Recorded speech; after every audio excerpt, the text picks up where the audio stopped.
Questa è la Serie B-Win. Allo stadio Menti di Castellammare di Stabia, al settimo turno del campionato Serie B-Win, propone Juve Stabia Padova, due realtà diametralmente opposte, con Pea che dopo un leggero sbandamento pare aver trovato il suo equilibrio e si candida ufficialmente tra le favorite di questo campionato. Torna invece sulla panchina delle Vespe Braglia, squalificato nella sua Grosseto, con l'imperativo di rialzare la testa ai suoi e la classifica. Al terzo minuto subito il Padova beneficia di un calcio di punizione, la distanza è notevole dalla battuta Cutolo, il colpo di testa di Cuffa, il palo. Inizio shock per i padroni di casa che rimangono fermi a guardare, ma Erpen sveglia subito i suoi al decimo minuto. Il sinistro a mezza altezza dalla distanza obbliga Anania a una bella parata. Al 19esimo minuto è ancora Erpen capace di rompere gli equilibri, a provare una traiettoria insidiosa dentro l'area, il sinistro, pallone che si spegne sul fondo.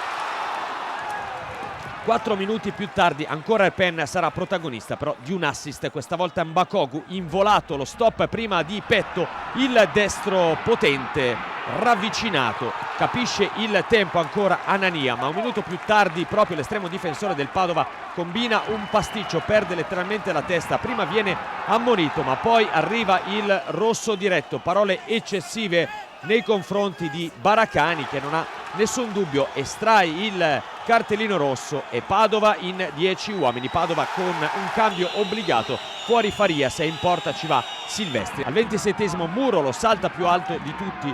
Che momento per i campani, è un vero e proprio assedio, ma allo scadere il pericolo per la porta di Nocchi lo porta Zeduardo. La conclusione esce davvero di un soffio, poteva essere il suo primo gol in Italia, invece finisce 0-0 un primo tempo con il Padova che nonostante l'inferiorità sta gestendo bene il campo.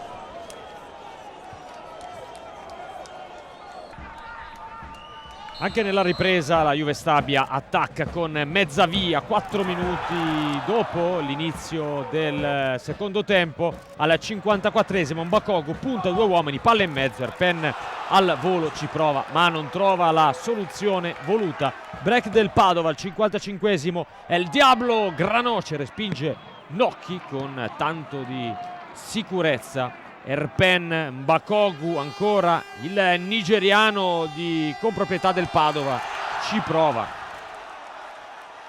4 gol per lui, l'ultimo proprio con il Padova. 59esimo, Mezzaviglia ancora, il destro, palla che si accomoda fuori di poco dalla porta difesa dall'estremo padovano. 62esimo, Mezzaviglia sugli sviluppi di un calcio d'angolo, colpisce di testa, la traversa.